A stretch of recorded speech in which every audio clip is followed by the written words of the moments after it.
and co-host an event with our sister centre in Johannesburg. So thank you to Tally Nates and her wonderful team, and to our team at the Durban Holocaust and Genocide Centre for all the hard work to make sure that these presentations are brought to you so smoothly, and we hope that you continue to enjoy them and to continue to join us. I also want to welcome Linda Hechner, who is joining us from Cape Town. She is the Education Director of the Cape Town Centre. Cape Town were fortunate to have Jeanine in person before lockdown, and both the Johannesburg and the Durban Holocaust and Genocide Centres had booked for Jeanine to travel to our centres to deliver this lecture and this wonderful presentation in person, which obviously wasn't possible. So we're absolutely delighted that Jeanine has agreed to do it on Zoom tonight. And welcome to you, Jeanine, and to your many, many family members, and to all of our audience from all over the world. We're excited that we're finally going to be discussing and unpacking this magnificent book, Epitaph of No Words. Just to mention that it is available, we have a few copies for sale available at the Durban Holocaust and Genocide Centre, as well as at Izzy's at the Johannesburg Holocaust Centre, the shop at the Johannesburg Holocaust and Genocide Centre, for those who'd be interested to purchase the book. Now, to just make a very short introduction, and I particularly wanted to do the introduction part. Tally Nates will handle the question and answer session afterwards, because Jeanine was born in Durban, and we discovered today that we were born a day apart in the same nursing home. So our mothers were probably attending to their newborns in the nursery at the same time. So we have a wonderful affinity, and it's very special to welcome you. Jeanine was born to Joan and Boris Friedman and left Durban when she was 5, but many of her family still live here, and I noticed that some of them are on the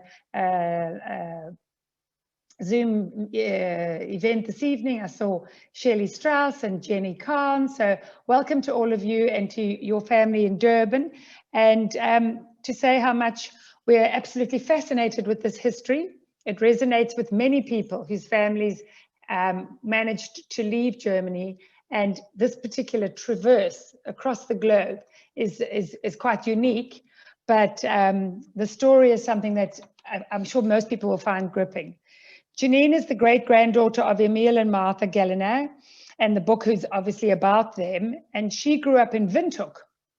And it was earlier mentioned that members of her friends and family are joining from Namibia. She's lived in Cape Town for most of her life, and it was her grandmother, Dodie, who gave the postcards to Jeanine, and the postcards formed the basis for this book, hence the question in the earlier part that Claudia handled so beautifully.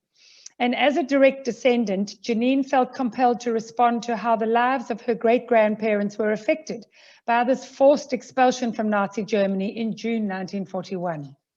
And the book records their trauma and recognizes their attempts to restore their dignity. We're really privileged to have you here, Jeanine, and we look forward to your presentation and to the questions afterwards. The floor is yours. Thank you so much. Thank you, Tally and Mary, for your generosity and giving me the opportunity to be with you this evening, virtually. Epitaph of No Words is the story of my great-grandparents, Emil and Martha Galliner, escaped from Nazi Germany and their global journey for survival. Martha and Emil, with 2 of their 3 children. Growing up in Windhoek, Southwest Africa, now Namibia, I had a very close relationship with my grandmother, Dodie, Emil and Martha's daughter. Many years ago, she gave me a bag of postcards. Jeanine, look after these, I don't need them anymore. Over the years, the postcards moved with me, and from time to time, I would look at them, but they were written in German. Some handwriting was difficult to read, words and phrases unfamiliar, and they were jumbled together with correspondence from later years. I never took much interest in them. When my younger sister and her husband were planning a trip to Shanghai in 2018, I gave her a postcard sent in 1947 to my great-grandparents Emil and Martha, at 818/8 Tongshan Road, Hongkou. Shelley found the exact hovel unchanged, still standing amongst the surrounding high-rise buildings. Knowing that not much is left of Shanghai as it was in 1947, this was astonishing. For Shelley, visiting Shanghai and seeing Emil and Martha's names on the memorial wall there was shockingly real. Their surnames were spelt with a V and not corrected before the unveiling of that wall in September 2014. Their trip rekindled an interest in the postcards. I had the time and perhaps the perspective that comes with maturity to re-look and examine each postcard, the stamps and the postmarks. There is a hint of difficulty in this postcard. They sent this to Bruno and Dodi in Windhoek, April 1938. My darlings, we received the parcel with the shoes. It has become difficult to receive. We have sent the template of bed jackets. We hope that you are well, my loves, and that everything is going well. Love from us all. Your good Mutti. Greetings from your father. I spoke to someone about translating the postcards for me, but I felt they may not get the deeper meaning which I could get by translating them myself. Every word allowed me to connect on a personal level and to build a relationship with Emil and Martha, and gave me a deeper understanding of what each word meant. There were hidden messages in their correspondence, implying they had a clear knowledge of what would have been censored by the Nazis. They could not really be referring to shoes and bed jackets, which were clearly encoded to mean something else. Once I had translated and sorted the postcards chronologically, I discovered that the postcards told the story of their journey, and I knew I had a story to tell. I was certain about one thing. I would use their own historical accounts, affidavits and records to document their forced expulsion from Nazi Germany, and I would endeavor to find out what had transpired from 1938 onwards. I knew that now was the time to take control and ownership of their journey for our family and to further support documentation of that period of social history. I felt compelled to find more information, and I did this. I accessed Berlin and Frankfurt business directories that had existed before the war. I deconstructed photo albums and lifted off glued down photographs. I read scattered collections on the internet. I read books written by survivors and met with a Shanghai survivor. I communicated with researchers doing their PhDs. I got information from visa experts, their quirky responses informing me that they didn't necessarily agree with their colleagues. Incredibly helpful young Germans working in the field of Holocaust assisted me. One even suggested I reclaim the cost of their train journey from Berlin to Shanghai. Germany military records of Emil having fought in World War I were researched with little effect. Emil was one of the 100,000 Jews who fought for Germany in World War I. Shipping lists provided additional information. Emil and Martha came from humble beginnings. Emil a soldier and Martha an orphan whose parents had died in the flu epidemic.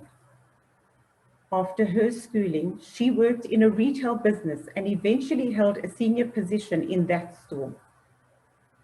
They were married in 1909 and established a departmental store in Finsterwalde, a town west of Berlin. Kaufhaus Galliner grew into the largest department store in that region of Kreis-Luckau. They had 3 children. Their oldest daughter, Hannah, Dorothea, known as Dodie, my grandmother, and their youngest child, their son Heinz. This photograph is of the Galliner family together for the last time. Hannah, Martha, Dodie, Emil, Heinz, and in the front of the photo, their granddaughter, Jutta. The family home in Finsterwalde, it remains unchanged and today houses a pediatrician's practice. My husband Howard and I visited Finsterwalde on the 20th of May 2009, Granny Dodie's birthday, and exactly 100 years since Emil and Martha had arrived there. I felt immeasurably sad for their losses, the shame and abuse they suffered for no other reason than being Jewish, and how they were destroyed as a family and lost almost everything they had treasured and everyone they had ever treasured and owned. Kaufhaus Galliner, 1936. Changes were starting to happen. The Nazis in the street in front of their business. The interior of Kaufhaus Galliner. The bakery in Finsterwalde. This photograph was taken in 1933. The swastika, an indication of the increasing presence of Nazis in Finsterwalde at that time. A window of Kaufhaus Galliner advertising Blayler, a well-known children's clothing brand. Emil and Martha were a successful couple concerned about the welfare of their family and staff. This photo is a picture of Emil on the right with a few of his staff. To describe the sort of people the Galliners were, I'll read an extract of the letter their staff wrote to the Ministry of Labor in Berlin in 1935 to appeal for help as Kaufhaus Galliner was being severely compromised by anti-Semitic boycotts. The letter their staff wrote: "The difficulties and problems affecting our operations at Kaufhaus Galliner are severely affecting the staff, and we appeal to you for help. We fear we may be jobless within a few days. The undersigned are employees of businessman Emil Galliner. He had served as a frontline fighter during First World War and received the Iron Cross, second class.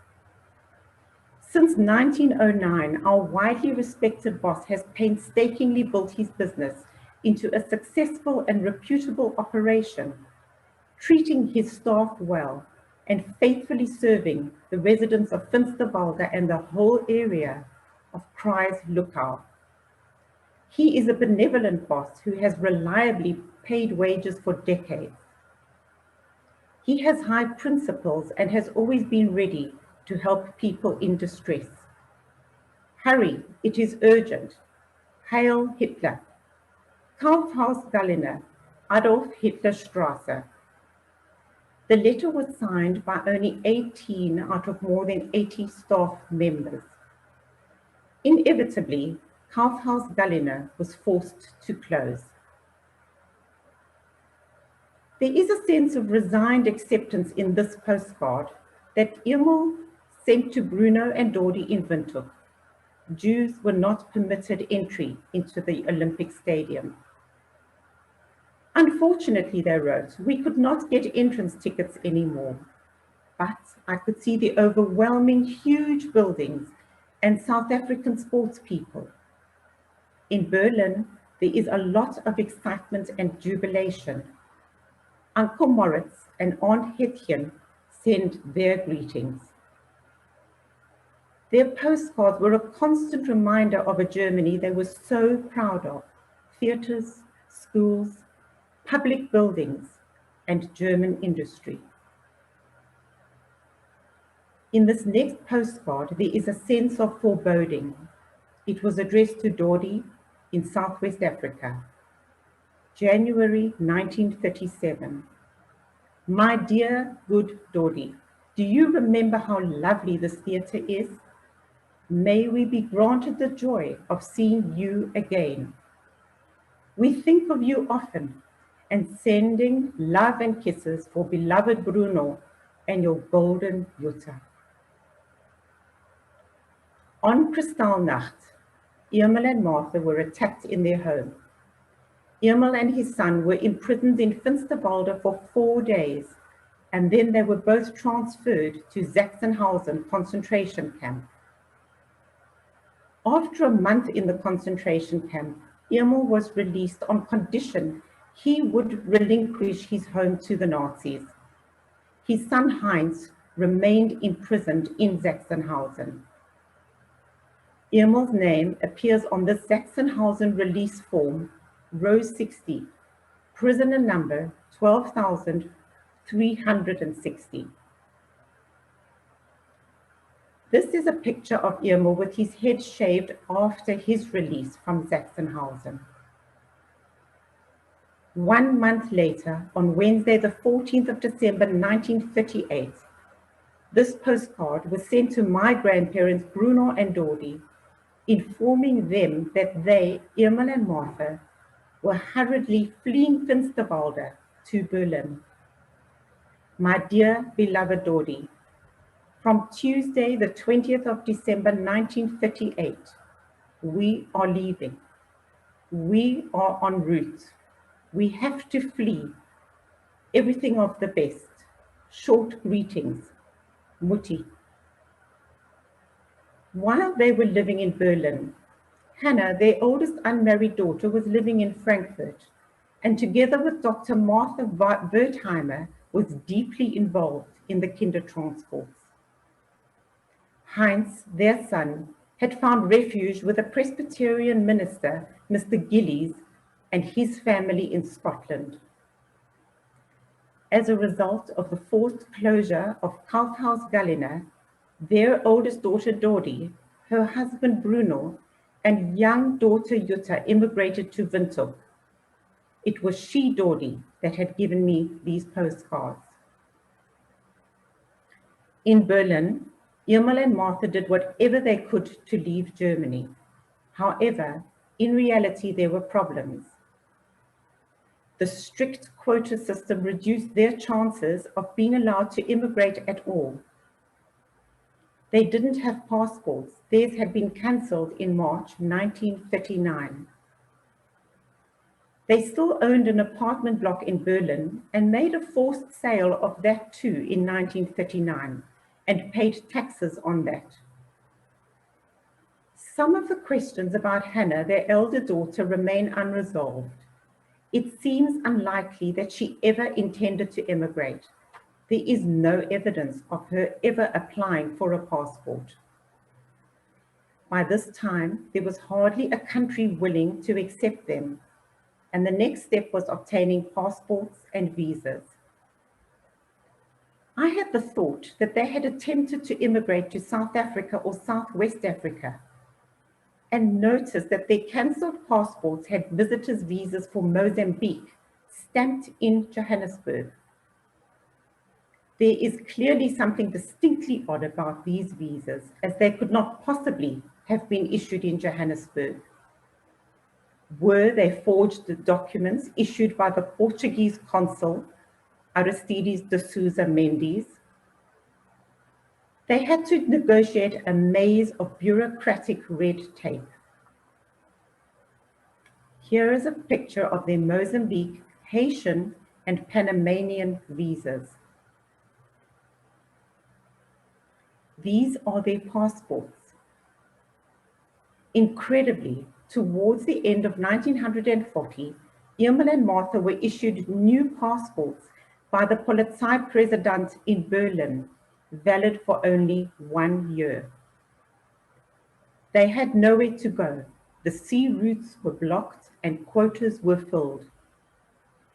In desperation, they turned to Shanghai as the only possible haven. This was contrary to the advice given by Hilfsverein der Juden in Deutschland. In Shanghai, passport control had ceased to exist. Travel documents and entry visas were not checked for validity. Affidavits, police certificates, nor assurance of financial independence was required. As long as they could get there, they could simply arrive and enter Shanghai. However, Shanghai was over 11,000 kilometers away, with a very different climate to that of Central Europe, with poor economic prospects. By this late stage, passenger shipping routes were closed, and the only way to Shanghai from Berlin would be overland. With Shanghai being half a world away from Berlin, the following three maps give a perspective of their route. This is the map of Berlin to Vladivostok. They would have had to travel overland by train through Europe and Asia to Moscow, and from Moscow, travel on the Trans-Siberian Railroad to Otpor, now known as Zabalkalsk, which is before Vladivostok, situated on the eastern edge of the USSR. From Otpor, they would take the Japanese-owned South Manchurian Railway to Dalian, an industrial town at the end of that railway line. Once in Dalian, they would have to find a way to cross the Yellow Sea to the port of Shanghai. Their journey across Siberia would require travel documents and visas to cross these countries to Shanghai. Mcgregor visas. To enable them to leave Germany, refugees had to cross Germany to Poland and the USSR, and for this they needed Mcgregor visas. Soviet Union transit visas. Their visas were issued just one day before they left Berlin. This allowed them to board the Trans-Siberian Railway for the journey to the Mcgregor border. It permitted transit only through Shishev, further to Moscow, Novosibirsk, Chita, and Otpor. They had to be out of the Soviet Union within 14 days of entering that country and had to exit at Otpor. Manchurian, Japanese-occupied visas. At this late stage, they paid guarantee money of $400 to the Shanghai Banking Corporation and had to inform the Shanghai Municipal Police that this money had been paid. Brochures promoting the Trans-Siberian Railway at that time. The Trans-Siberian Railroad represented a lifeline for Emil and Martha. The Soviets were eager to please the Westerners and entice them with their currency. They had produced advertising brochures in French, German, and English, with photographs of lavishly set tables offering plenty of caviar and vodka. However, that was not the reality that Emil and Martha experienced on their Trans-Siberian journey. They would have eaten mainly black bread and cheese and would drink black tea. Travel arrangements for that journey across Siberia could be made through Intourist, the Soviet government travel bureau. The fare included through passage to Dalian on the South Manchurian Railway, as well as payments for hotels in Moscow and Dalian. Their train tickets were bought via the organization Hilfsverein der Juden in Deutschland. Payment for their tickets could only be paid for by someone from outside the Reich. In this case, Dodi, their daughter, paid for their tickets. War was raging. just one day after they got their Soviet visas, and although it seems improbable, Emil and Martha left Germany. A Schlafwagen, a sleeper coach, was booked, and on the 10th of June, 1941, they escaped from Germany when they left Berlin late at night with only 10 Reichsmark and a small suitcase of luggage each. The train left from what was formerly Unter den Linden station. Berlin to Moscow was a sealed train, which meant refugees traveled internationally under customs and immigration seal without being recognized as entering or leaving the countries transversed between. What went through their minds as they fled Germany? What would be waiting for them in Shanghai? It is hard to imagine how they must have felt having to leave Germany at the very last minute, traveling into an entirely uncertain future. They traveled through Deutsche Erlau, where Martha was born, through Lithuania and Latvia. It would take 3 days to reach Moscow. In Moscow, they overnighted at the Hotel Novomoskovskaya, the new Moscow Hotel. This postcard of Red Square in Moscow, printed by Intourist, postmark Hoboken.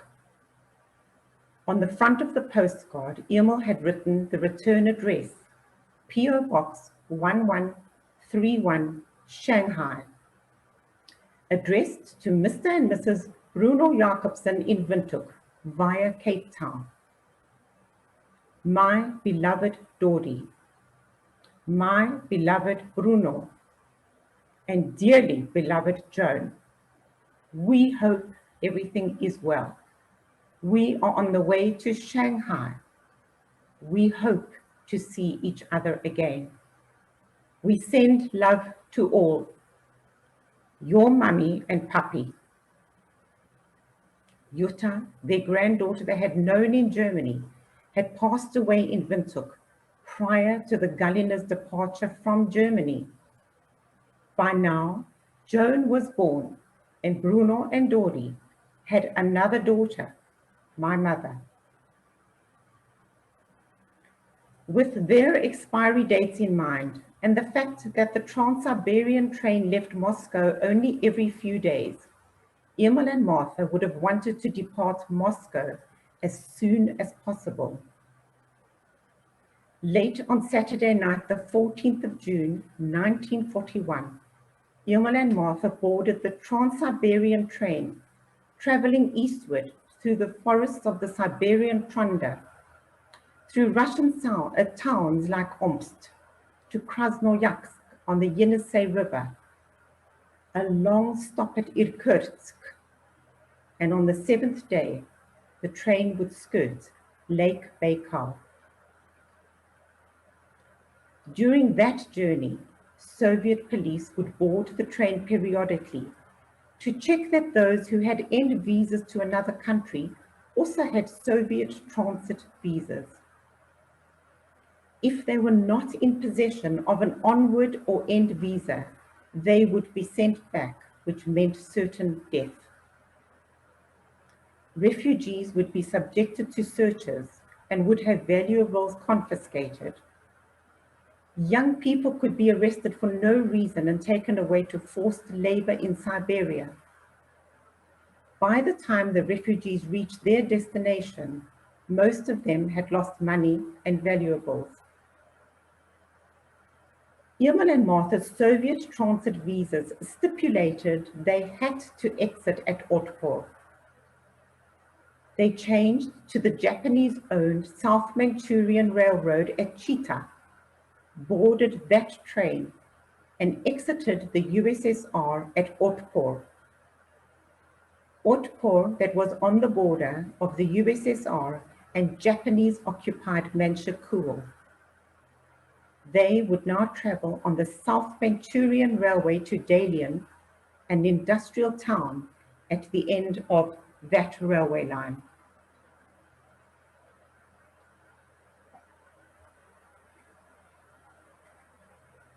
During that journey, Japanese soldiers would walk through the carriages and pull down the window blinds to prevent the passengers from witnessing the badly treated workers in the fields next to that railway line. Just 12 days after having left Berlin, they arrived in Dalian late at night.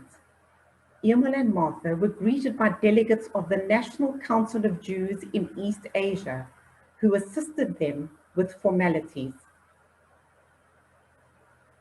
This postcard is of the Imperial Japanese Yamato Hotel in Dalian. It was printed by the South Manchurian Railway Company in English and Japanese. It was never posted, as they probably realized it would never have reached its destination. Auf der Durchreise wohnten wir in obigen Hotel am 22. Juni 1941. On our journey on the 22nd of June 1941, we are staying at this hotel. They would now embark on the next stage of their journey. To get from Dalian to the port of Shanghai, passengers would have to wait for a tramp steamer and negotiate that journey across the Yellow Sea separately. Passengers who were secondary to freight, and as tramp steamer routes were determined according to freight demand, the ship would arrive at Dalian approximately every 3 days, collect cargo and passengers on their route to Shanghai. The 4-day sea journey to Shanghai was miserable and uncomfortable for passengers, who were then faced on arrival with the chaos and dirt of Shanghai. On the 25th of June 1941, Emil and Martha arrived in Shanghai on the Japanese-owned tramp steamer, the SS Chishingamaru. 11 days after their departure from Berlin, Germany's invasion of the USSR, Operation Barbarossa, started. How close the Galliners were to being trapped in Germany. Now, the rail route from Europe to Asia was blocked. On arrival in Shanghai, they were met by members of a Jewish relief agency, the American Joint Distribution Committee, who took them by truck to their allocated home at 106 Elcock Road, Hongkou. This was north of the Soochow Creek, a miserable, desolate area strewn with battle-scarred buildings. Emil and Martha were part of the second group of refugees who were over 40, had no defined skills, and were ignorant of local conditions. Due to the flood of Jewish refugees into Shanghai, the Joint Distribution Committee rented sites for the Hechner. These were disused army barracks or schools with overcrowded shared dormitories divided by sheets hung on ropes. There was no running water and no electricity. Water had to be purchased from vendors and would be delivered by Chinese men who would lift and push their heavy cargo into Hongkou. New arrivals wearing incongruously heavy European clothing were issued with a dirty blanket, bed sheets, a tin cup, dish, and spoon. Death, too, was a constant presence. Every day, Chinese workers pushed carts around the city, picking up dead bodies. September 1946, the Heim at 106 Elcock Road, also known as Anku Lu Road. In Emil and Martha's photograph album, I found a photo of their Elcock Road Heim and was astonished when I read the back of the photograph. Martha had written, "Im Hause Plon," in the home of the Plons. 400 people lived in this heim at Elcock Road. The Galliners must have shared space with the Plons. Who were the Plons and what had brought them to Shanghai? After many hours of searching, I found the memoirs of Helene Plon. Helene and Leo had reached Shanghai 2 years before, having fled Austria. They were probably well suited to share with Emil and Martha, as the two couples were close in age and none had dependents. The privileges of the middle-class lifestyle they had previously known were over. Emil and Martha would have found it hard to adjust to their new environment. The language barriers, the harsh alien climate, corruption of the local officials known as the squeeze, and a persistent bad smell added to their misery. I read a section from my book. I picture their disbelief at the depravity and the trauma and loss of life they had known, and I marvel at the tolerance and optimism they were able to maintain in this foreign country, integrating the moral and ethical values they had brought with them from Germany into this very different culture. They also had to deal with the loss and burial of their oldest daughter, Hannah, who had passed away under suspicious circumstances just 3 weeks after they had left Germany. These photographs that I extracted from their album depict Shanghai life. Chinese men. This photograph was taken in 1946. The Bunt, Wei Tan, now Nanjing Road. The Su Chao Creek Post Office.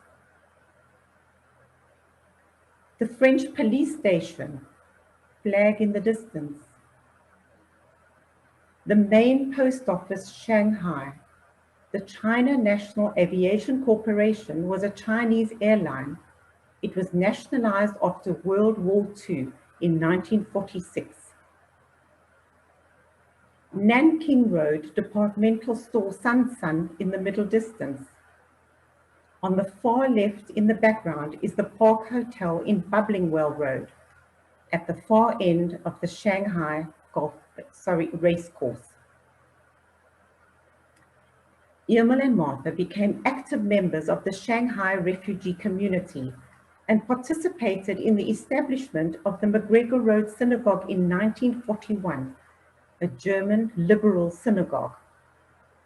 This congregation provided them with a familiar environment in which to worship. The refugees retained their culture as best they could through traditional Jewish music, festivals and concerts, which they performed in the Hechner, in the French concession, and at the Sephardi or Hel Moshe Synagogue in Ward Road. In my search for information, I found a number of announcements in the Shanghai Jewish newspapers that Gabor, Emil Galliner, would be speaking at the Oneg Shabbat celebrations, and that the always charming Mr. Galliner thanked all the guests. The Shanghai refugee Jewish community of 1938 to 1947, under extremely difficult conditions, established schools, synagogues, medical facilities, newspapers, bookshops, coffee shops. They provided food and accommodation, and a chevra kadisha to bury the dead in the Jewish custom. During my research, I found this document, which was a Stimmzettel, a voting form, to elect 30 people to the delegation for Jewish office in Shanghai. Emil was candidate number 15 out of a total of 47 names. Each candidate on the voting form has a residential address that provides further provenance about the lives of the Jews who were living in Shanghai. The German and Austrian refugees formed the Jüdische Gemeinde, the German Jewish community. That organization provided the refugees with lessons in English, colloquial Chinese, as well as a legal department. Food was scarce. It was distributed by the Ward Road Heim. By the time the Galliners arrived, due to a shortage of funds, the Jewish Relief Agency only offered breakfast and lunch. The refugees would have to supplement the food available. Emil would have acquired a Shanghai identification document which enabled the stateless refugees to become citizens of Shanghai and generate income. He started a business as an agent for cloths and linen, but as most business was conducted in the international settlement and the French concession, his capacity to earn a living was limited. He learned a new skill as a watch repairer, probably taught to him by Mr. Nissenbaum, known as TikTok, who had a watch repair business in the French concession. An unlikely friendship developed between Emil and Ginusica O'Hara, a Japanese creator of sundials. Ginusica foraged food for the Galliners. Many years later, Emil's son Heinz, who was living in England, returned a double-lens camera to Ginusica that Emil had brought with him from Shanghai. The only communication with their family in South Africa and Southwest Africa was by post. After Pearl Harbor, the Shanghai Postal Service was restricted. Emil and Martha relied on the Portuguese Red Cross, who helped by making Lorenzo marks available for post to South Africa and Southwest Africa. This postcard was written towards the end of 1941 and never posted, as civilian mail was not operating. It was addressed to Mr. and Mrs. and Miss Gillies. Mr. Gillies was the Presbyterian minister of the Church of Scotland with whom their son Heinz had found refuge with in Scotland. To Glasgow, via Ankara. My very precious, we send you all the best greetings and best wishes for the new year. Would you kindly give our best wishes to our loved son Heinz? Best wishes and greetings. We hold you in high regard. Emil Galliner and wife. In December 1941, when the Pacific War started, the refugees lost their perceived value to the Japanese. To make matters worse, a proclamation by the Imperial Japanese Army in February 1943 that all stateless persons who had arrived in Shanghai after 1937 were restricted to an area 2.6 kilometers long and 3/4 of a kilometer wide, and would need special permission to leave that designated area. All Jewish refugees were ordered into the Hongkou ghetto or be punished in accordance with military law. This was disastrous, as they were permitted to take only their personal belongings and merchandise and live with their most basic essentials. Thousands of Jewish refugees moved into the area in northern Hongkou that was already heavily populated by desperately impoverished Chinese and Jews. They faced drastic food shortages and deplorable sanitary conditions. They became isolated and desperate. The winter of 1944 was the harshest in 100 years, and conditions for the refugees became critical. In July 1945, American bombs intended for the Japanese radio station fell on the Honku ghetto. 31 refugees were killed, 250 seriously injured, and 700 left homeless.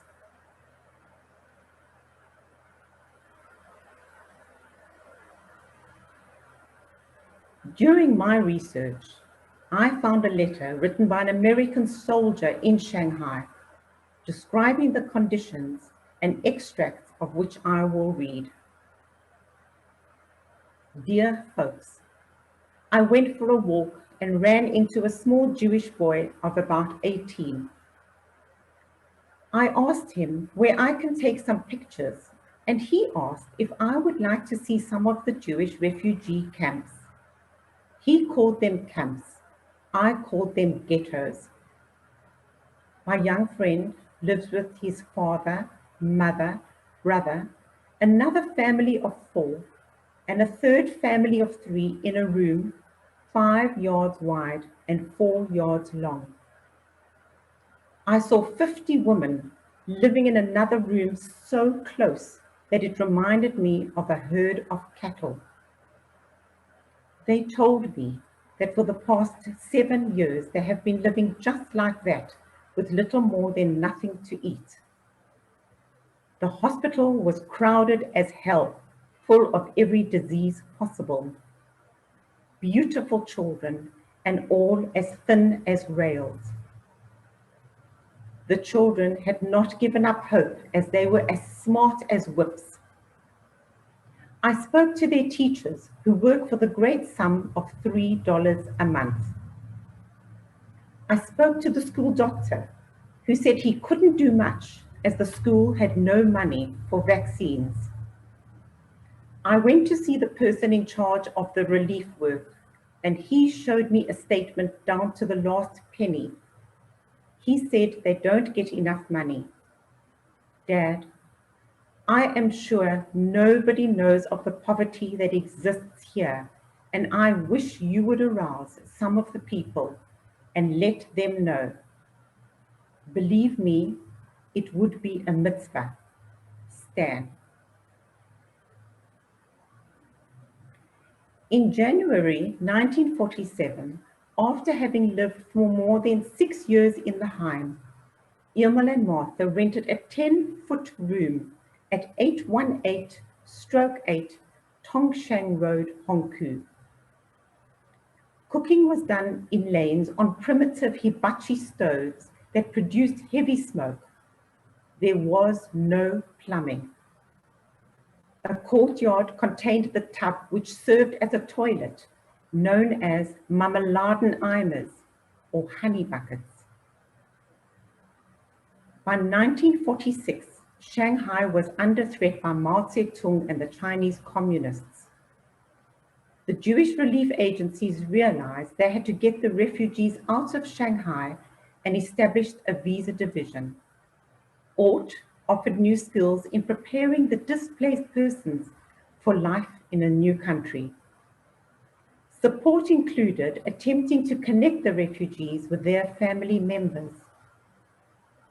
The refugees prepared themselves for their departure, and farewell events were held.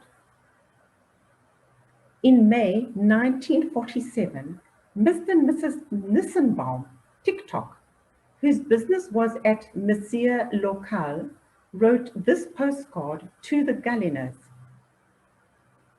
Dear Mr. and Mrs. Galliner, we thank you most sincerely for your good wishes at the farewell party. We wish you both the very best and hope that the next party is with your beloved children. Everything of the best. Yours, M. Nissenbaum und Frau.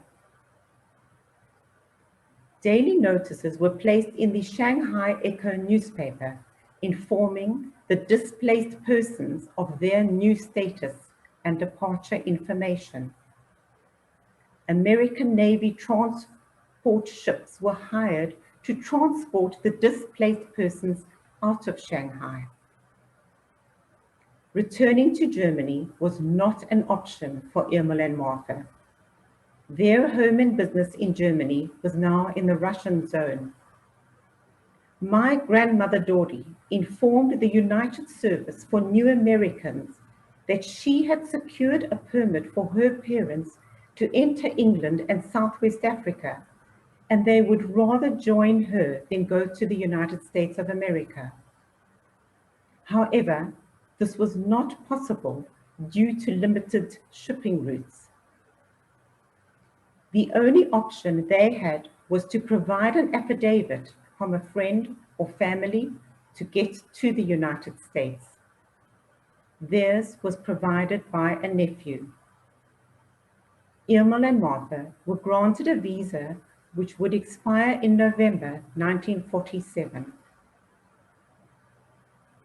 After having missed their first allocated ship out of Shanghai due to a slight problem with their medical examination, Emil and Martha left Shanghai on the 7th of September 1947 on the American Navy transport ship, the SS Marine Adder. The route across the Pacific was over the Great Northern Circle to San Francisco. The ship docked at Yokohama and Nagasaki, and the passengers disembarked at Honolulu.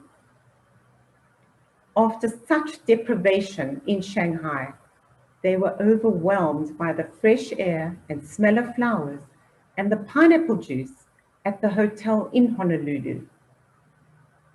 They arrived in San Francisco on Yom Kippur, the 24th of September, 1947, and the passengers remained on board until after sunset.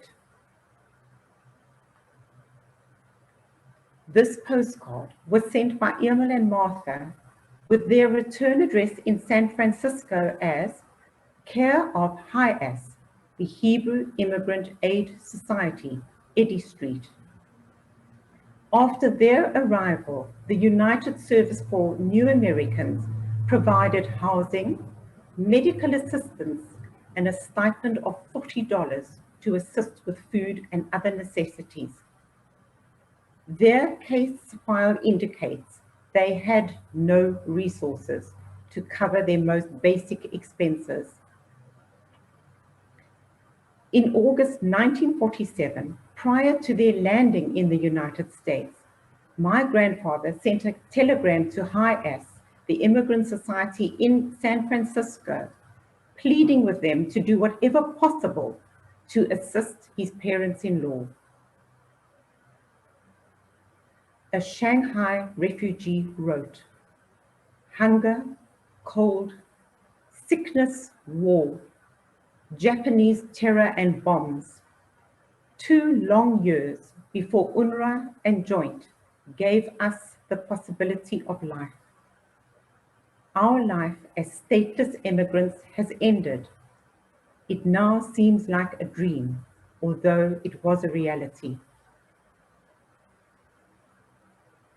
San Francisco was meant to be a stopover until they could find housing and employment elsewhere in the United States. The Hebrew Immigration Aid Society had contacted their nephew Hans Saltzman. Hans, who had provided the affidavit for them to come to the United States. However, he expressed complete disinterest in them and refused to assist them. In 1947, no West Coast community was available for refugee resettlement. Chicago was suggested as a possible option for Emil and Martha. They became anxious and feared that their health would be further compromised due to that cold climate. However, with no other option, they reluctantly accepted relocation to Chicago. Max Reisman, with whom they had shared an apartment in Berlin, offered to find them a place to live in Chicago. Reluctantly, on the 9th of April 1948, Emil and Martha departed San Francisco by Pullman train to Chicago. Max Reisman met them on arrival. In Chicago, they lived at 1328 East on 53rd Street, Hyde Park, a short distance from the Hyde Park Synagogue. The Hyde Park area had a robust German-speaking community where one could buy poppy seed cake at Nachman the baker and Leberwurst at Kronberg's Delicatessen. Mindful of his responsibility to earn a living, Emil tried to establish himself as a watch repairer. They participated in community life, joined the Jewish Community Center, and took English classes in Chicago. In 1949, Emil wrote to the East German Treasury reclaiming ownership of his properties and inquired about the 30 Jewish grave sites he had reserved in the Finsterwalder Cemetery. However, after having lived for 4 years in the United States, unable to provide for themselves financially, they heeded the advice of their children, left the United States, and sailed from New York on the Queen Mary via Southampton to London, where they reunited with their newly married son Heinz and his wife Erna, not having seen him for 11 years. Dordie secured a Southwest African visa for her parents, which would expire on the 6th of March, 1951. A month later, they continued on their journey and sailed to Walvis Bay on the Bloemfontein Castle. The United Service for New Americans paid for that journey only after my grandfather Bruno guaranteed that he would pay back the full fare in installments. En route from London to Southwest Africa, Martha wrote a poem explaining her feelings about leaving her son and his wife. Martha and Emil on the Bloemfontein Castle en route to Southwest Africa. I'll read from Martha's poem, which she wrote in English. The dream is over, the hours gone. In the hours that we had, we were so lucky. After all the bitter, sad years we had, it seems the sun shone on us again. The farewell to you, loved ones, is not any easier. It is difficult and hard to leave. However, you have each other. You are not alone. Our thoughts are with you over the sea. Life will greet us in the new country. We hope you will have happiness together. How lovely it would have been to have a home in England. This is my wish we give to you. That is our goal, to live happily in Windhoek and for you in England too. Bruno, my grandfather, drove the dusty road from Windhoek to Walvis Bay on the coast to meet Emil and Martha. They drove 395 kilometers back to Windhoek, a further adaptation for them, acclimatizing to the barrenness and desert of Southwest Africa compared to their origins in Germany. One wonders how they responded to the atmosphere of the small, bleak desert towns like Swakopmund, Usekis, Karabib and Okahanya on the way to Windhoek. In Windhoek, at last they were reunited with their daughter, my grandmother Dordie, and could meet their grandchildren for the first time. Joan and Albert were 13 and 7 years old, respectively. I'll read from my book. Their arrival in Windhoek marked a time of retrospection and consolidation, where they applied for retribution from Germany. for physical, emotional, and financial losses. Martha's comprehensive testimony that she wrote in Windhoek, describing her background and recording her trauma, was a way of remembering her identity, reflecting her hope of rebuilding their damaged lives by recording everything that was taken from her, along with her security and safety. Martha mentions their eldest daughter, Hannah, who died in Germany, and this must have weighed heavily on their minds. In January 1952, Emil and Martha wrote to the Immigration and Naturalization Migration Committee in Chicago, requesting a renewal of their United States entry permit. Were they considering returning to the United States? On the 1st of May, 1956, they left Windhoek by train to live at our parents' home, Johannesburg. Their letters and postcards show a constant unsettledness reflected in the ongoing pursuit of reparations. We feel their dislocation through their trail of documents, endeavoring to reclaim their dignity, pride, and independence. In trying to achieve this, they circumnavigated the globe as displaced persons for 19 years. If we follow the pointer, it's Berlin to Moscow, Shanghai,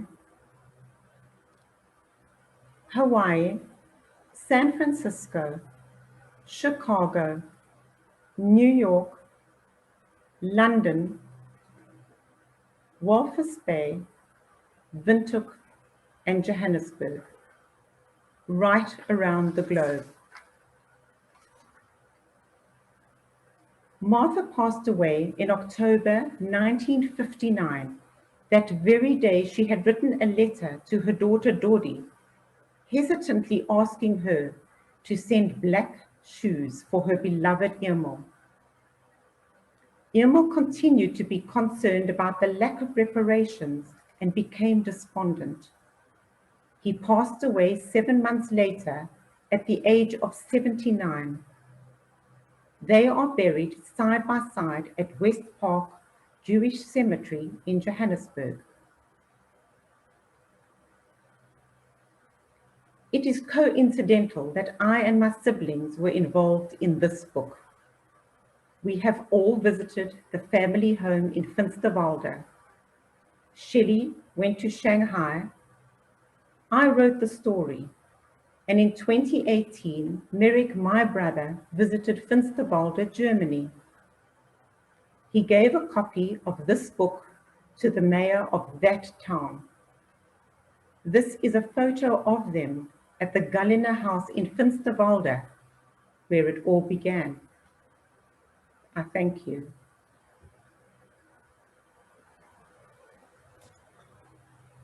Thank you so much, Jeanine.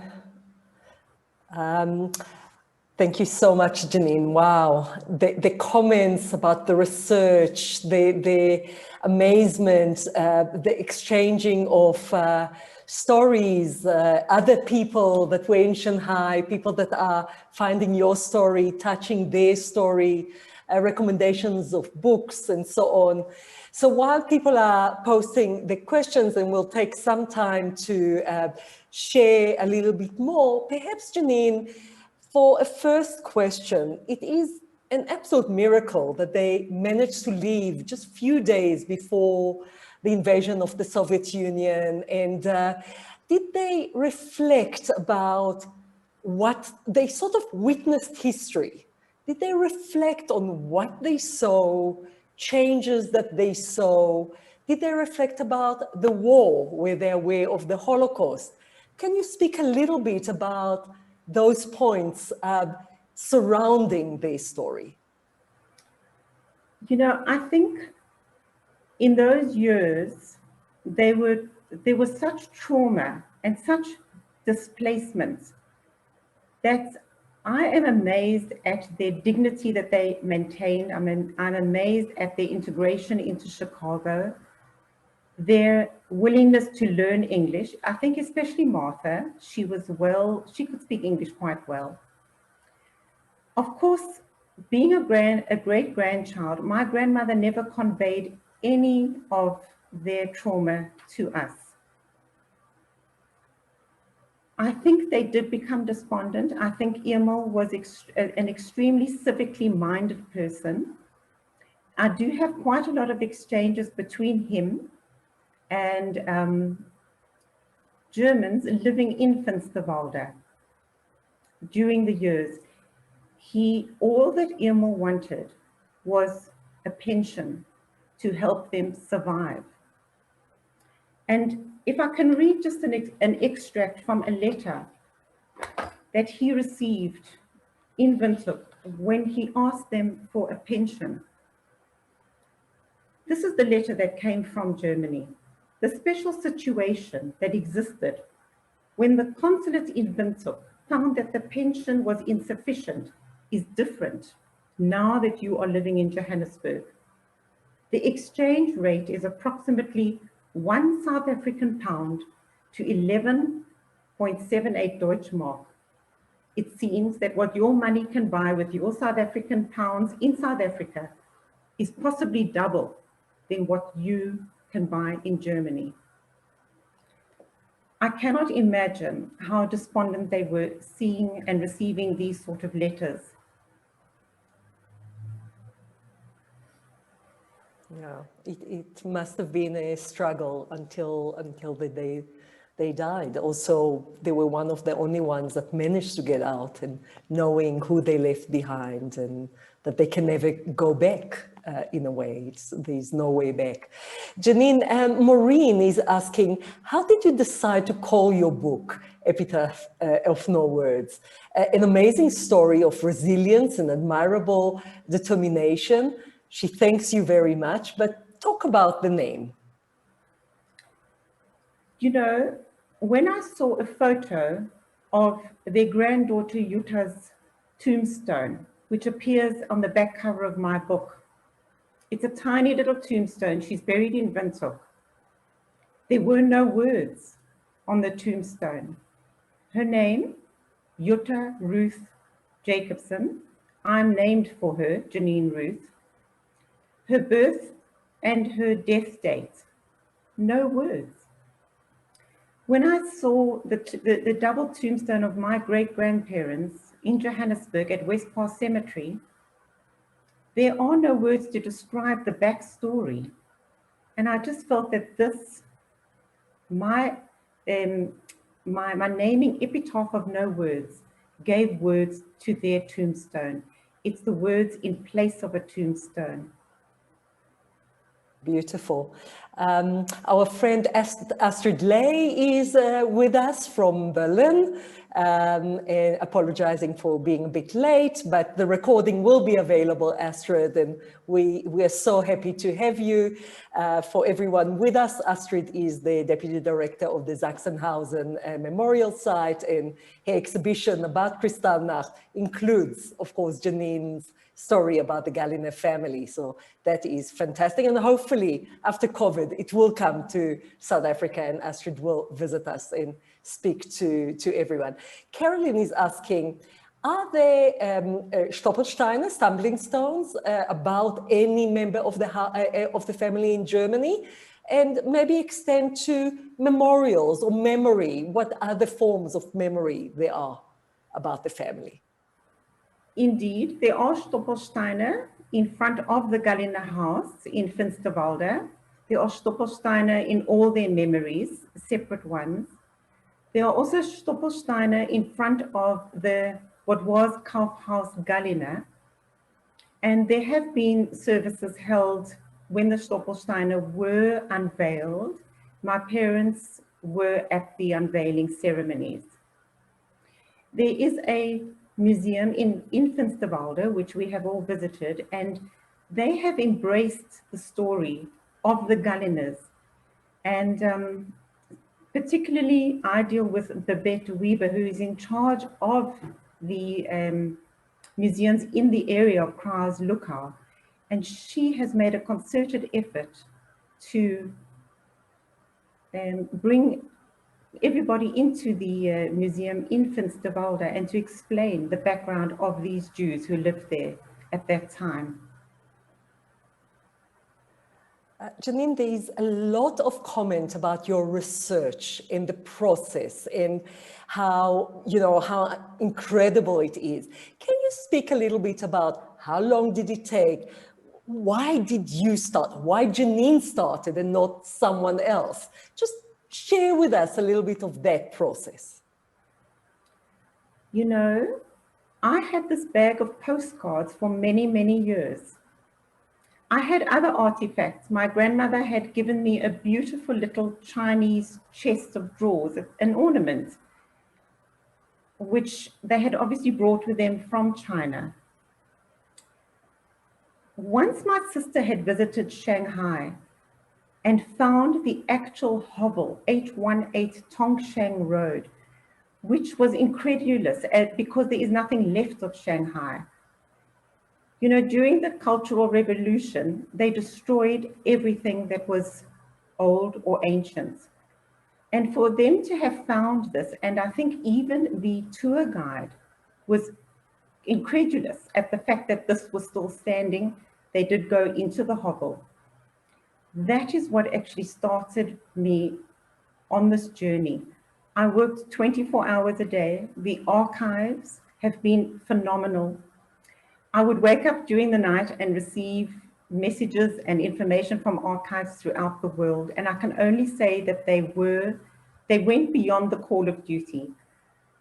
I met through the internet a retired archivist, Gunnar Berg from Yville in New York. And I appealed to him for more information because I knew that not everything was available in the archives. He went to off-site warehouses and searched for the Galliner information, especially that was done as they had a case file once they arrived in America. And this was another way, we had to think of another way of getting all these documents to me in Cape Town, and it was also a real journey.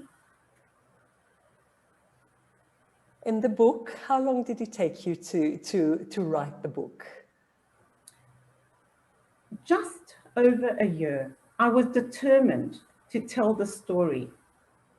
I was determined to tell as much as I could, and to bring actual documents into the book, and to tell it as it was, to show everybody every single document that I have, which of course I did receive from the archives in Germany, America. And my mom had kept prayer books. When I paged through the prayer books, I found letters written on tissue paper. A letter from Martha and Emil in Germany writing to Dodi when they'd heard about the death of their granddaughter Jutta. So much tragedy, and sort of uncovering it, and for you to get into this world and this story was a life-changing process and experience for you. Perhaps we have just a few more minutes, and please do read the chat, because there are amazing comments and family connections and just amazing things. But maybe if you can reflect, your great-grandparents, they really experience some of the worst dictatorship the world have seen, some of the most oppressive regimes, from Hitler's Germany, going via the Stalin's Russia, the Japanese onslaught and cruelty, seeing the condition of many of the Chinese neighbors that they encountered in Shanghai, and then, of course, coming to Southwest Africa, that was controlled by South Africa at that stage, and then South Africa. How did they deal with this history? What lessons they learned? How they looked at all those world players that they encountered? I think I do write about this in my book, that they maintained their dignity, however hard it was, wherever they were, and the disappointments that they must have faced. To hear about the death of their daughter Hannah only 3 weeks after they had left Germany, to not be able to bury her, she was only buried a month later, which is totally contrary to the Jewish custom. To have to cope in Shanghai with no support whatsoever, he joined, he was part of forming the Jüdische Gemeinde, the German Jewish congregation. He appears in so many of the newspapers that I have researched. She must have joined a women's league. She tried to learn some new skills of sewing, of knitting, machine and hand knitting. I think they did whatever they could. I do think, and there's a wonderful book which I haven't been able to get in South Africa called Case Closed. It was written by Beth Cohen, and she describes the trauma of these refugees, displaced persons who arrived in America. Out of 4,500 displaced persons, they only managed to find jobs for 20 people. The refugees were named as passive, neurotic. I think the words trauma, Holocaust were not part of, it wasn't part of it. They just had to get on with it. Yeah, and really moving from one side of the world to the other through so many languages, that in itself is trauma enough. Gladwin Lehman is asking a very, very good question about Jewish agencies like HIAS or Kaduri or others operating. She's just surprised that there was not more help. And she wonders, in your research, what did you uncover about that? Of course there was help. The Sephardi Jews, Victor Sassoon, Kaduri opened a school for the refugees. They did whatever they could. However, one must, and this is what I discovered, that when the Pacific War started, they themselves had to leave Shanghai. They themselves did not have access to funds. And the Jewish agencies in America did whatever they could.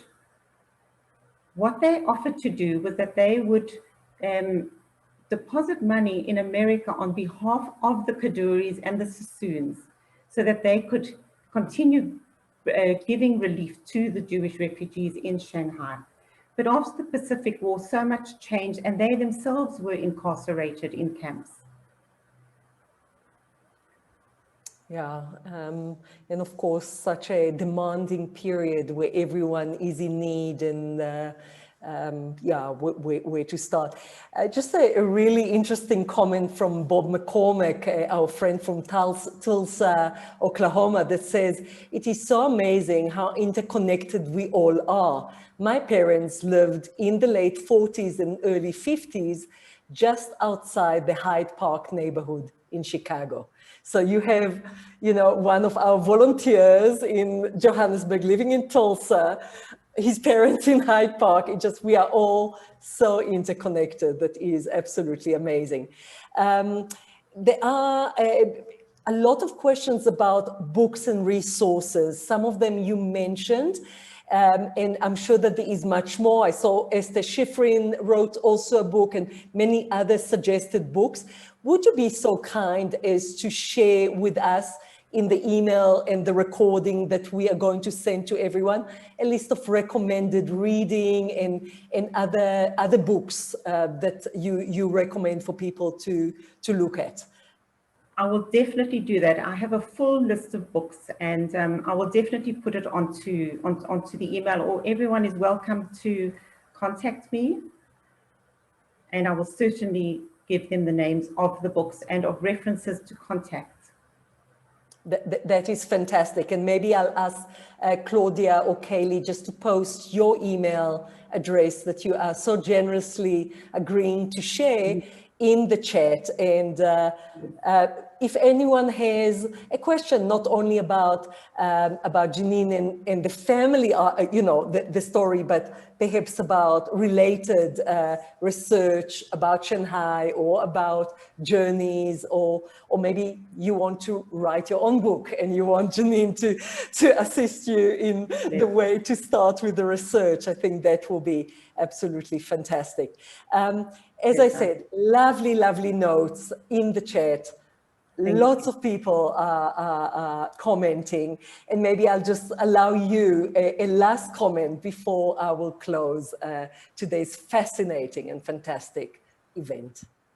Thank you. I think the most important thing for me is to thank everybody, all the archivists, all our cousins from all over the world, who many Galliners are online this evening, for giving me the information, to my beloved cousin Judy in London, who found it too hard to look at anything. So she would scan and send through things to me. Of course, it was in German. I luckily can speak German, so I could interpret them. And I think one of the most important things about research is that one mustn't be put off course by other people. There were two occasions that I can say this. My father had written to a Mr. Ralph Hirsch many, many years ago by fax. Him and his brother Klaus had escaped with their parents on the Trans-Siberian train a few years prior to the Galliners.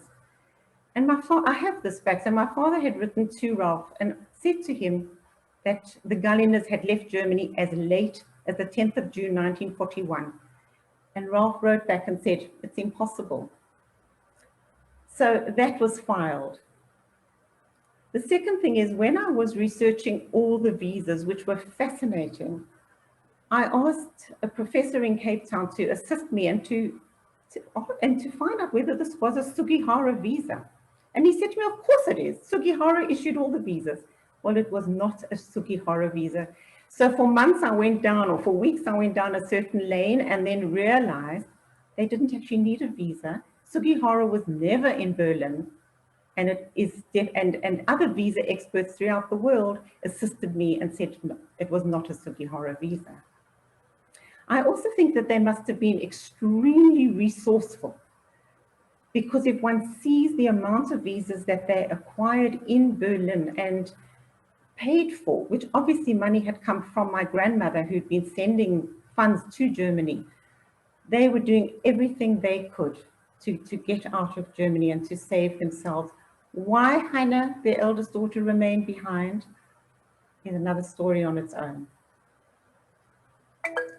Absolutely, and we have to leave a little bit for the imagination and for the readers, because of course the book is available. It has much more than what you shared with us in the past hour, and we encourage everyone to read the book. It is available in Cape Town, in Durban, and in Johannesburg, and I'm sure also for others that are joining us from other places around the world.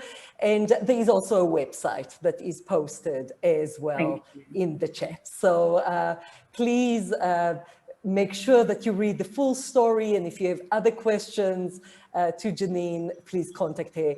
And Jeanine, just thank you so much for sharing with us the amazing research and the amazing story of your great-grandparents, a story that is, after all, connected to us here in South Africa in the end of their journey, and to you, your mother, your family that live here in South Africa. So we are very, very thankful. And thank you to the whole team of the Johannesburg Holocaust and Genocide Center and the Durban Holocaust and Genocide Center that hosted us today, to the Victor Dates Foundation and the Rosa Luxemburg Foundation that supports us. We, of course, cannot do this work without support from wonderful individuals and foundations that allow us to do our work. And it was just wonderful to have you all with us. We had Holocaust survivors with us. We had family members. We had wonderful friends, board members. Everyone was mesmerized by the story. We wish you all a very safe and healthy morning, afternoon, evening, wherever you are. And hopefully you will be able to join us. We have events every week. Next week on the 16th of the month at 8 o'clock South African time, so 16th of February, there is a virtual tour of the Plaszów concentration camp site. And that is an amazing look at the past, before the war, then during the war, a concentration camp of 30,000 people, and then after the war, what is happening to the camp today. So please feel free to register to that event. And then Durban and Johannesburg will work again on the 23rd of February, together with the Cape Town Holocaust and Genocide Center. 23rd of February at 7 o'clock. There will be an amazing opportunity to learn intergenerational memories between Holocaust survivors, their children, and also youth and educators today, looking at memory. What do we remember, together with the Italian Embassy and the Italian Cultural Institute. So have a lovely evening, afternoon, and morning, and we will hopefully see you again soon. Goodbye, and thank you again. Thank you. Thanks, Jeanine. Thank you, Tali. Thank you, everybody. Thank you so much.